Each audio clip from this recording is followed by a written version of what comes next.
Dark Souls 3 has some of the best and hardest bosses in the entire Soul series, so today I will rank them from easiest to hardest. Yorm the Giant is sadly just way too easy. The Stormlord kills him in 5 hits, and charging the sword is honestly pretty easy, as you will get a bunch of openings during the start of the fight, and when he's transitioning to phase 2. His combos are also fairly easy to dodge, and after he's done doing them, you'll have time to charge your sword again. Walking through his crotch is also a very good strategy, as with a lot of bigger humanoid bosses. His damage isn't too high either, and I just wish this fight was somehow a bit harder with him being such an important figure in the game.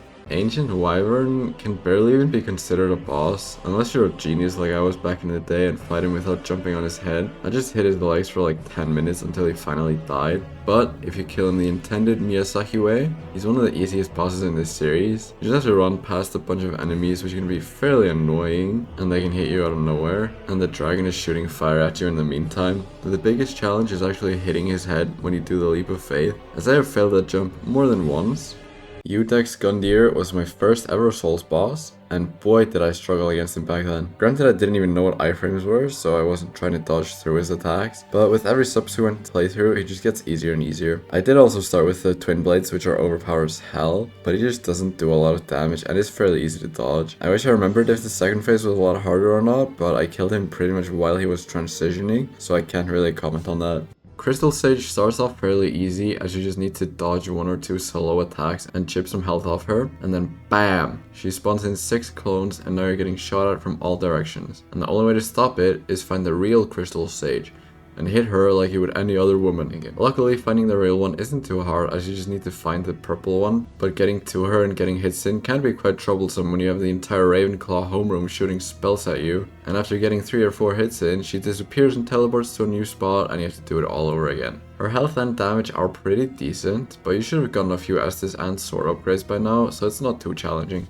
Grave Tenders might possibly be hard if you decide to do the DLC before fighting Abyss Watchers, but since I'm not stupid and usually do the DLC after finishing the game, this fight is really easy. The champion doesn't do much damage and dies fairly fast too, but the Grey Wolf is a bit harder. He charges super fast and can be quite challenging to dodge. His damage might be a little higher, but it's still nothing insane, and his health isn't too great either.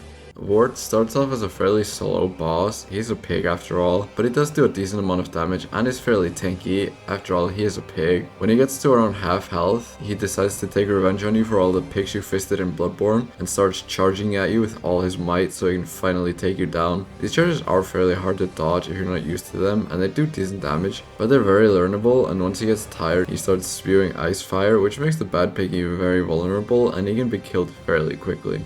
Deacons of the Deep do start off fairly easy, as you just need to kill the glowing priests, and the other priests pretty much don't do anything. They're probably just praying that I go away, but God's not stopping me from killing some code 3121ers. But then the Pope gets revived and he summons some stronger priests, and now they can do magic that does a lot of damage and goes through walls, and they can even give you curse. Hitting the Pope is fairly hard, as the priests are multiplied, gotten fatter and stronger, and are actually sentient now, and have clearly started believing in Satan.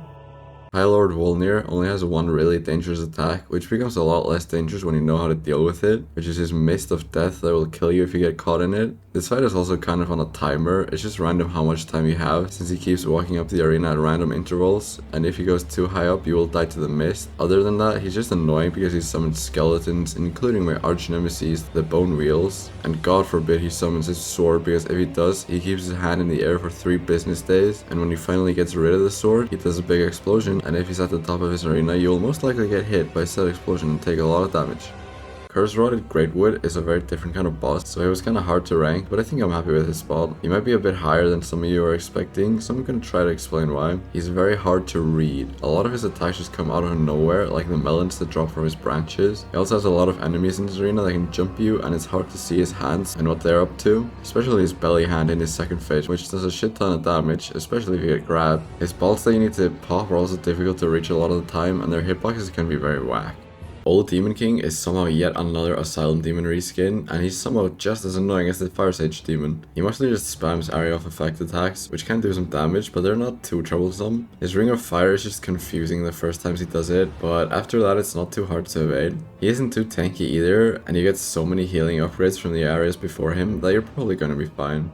Aldrich is the spiritual successor to Gwendolyn from Dark Souls 1, and she manages to be just as annoying, if not more. She spams her magic attacks, all of which are fairly challenging to avoid, and when you finally get hits on her, she teleports away and does it all over again. Her attacks all do a lot of damage too, with some of them having potential to kill you in a matter of seconds, like her arrow rain and the ball shower. She also does melee attacks when you're close to her, and they can be hard to dodge at first, but you can get used to them fairly quickly, but they do a lot of damage.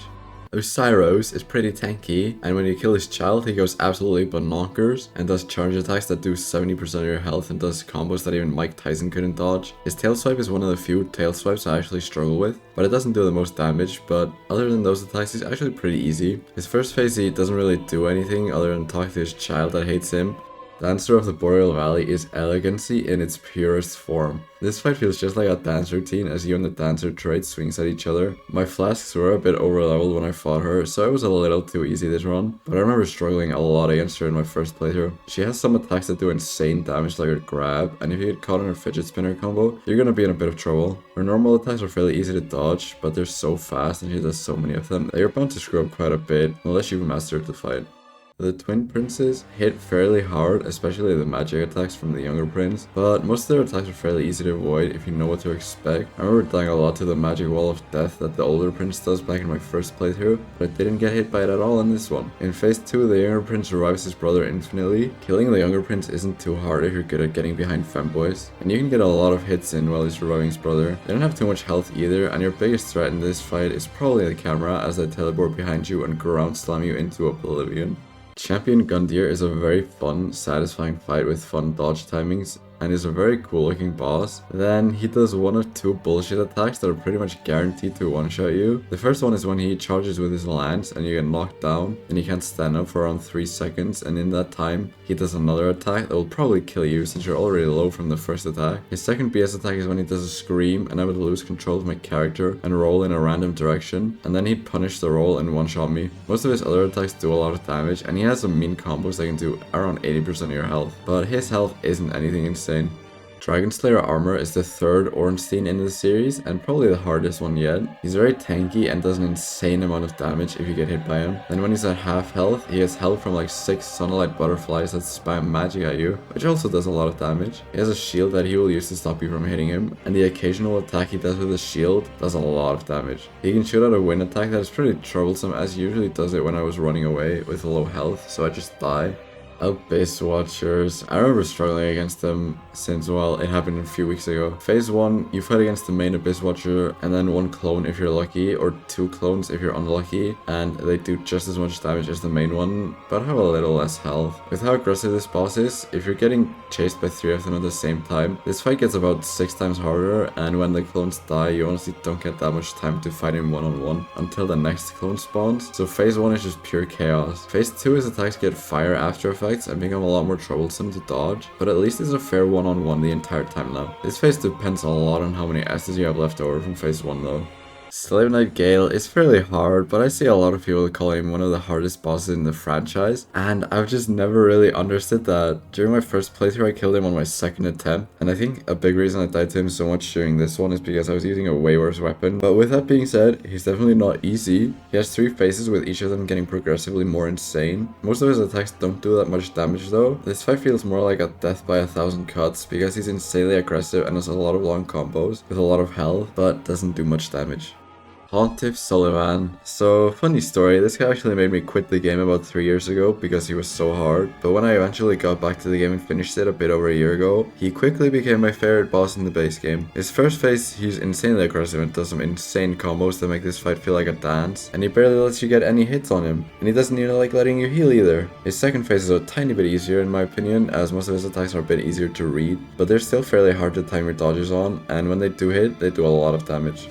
Nameless King is an absolute beast. He's the blueprint for about 80% of the bosses in Elden Ring, as they must have 2 phases and incredibly delayed attacks. I found the first phase to be fairly easy. The only really dangerous attack is where the dragon jumps and spits fire straight down. That one will one-shot you if you can't run far enough away. His second phase, however, he does insane damage, and you'll usually have already used a few Estes on the first phase, so it's time to lock the fuck in. He's fast as hell, but also delayed, so it really catches you off guard. You can also summon lightning, and some attacks have lightning after effects that can catch you off guard. Can't wait to see him in Night Rain. I hope it'll be even more peak there, but I don't know how they would do that.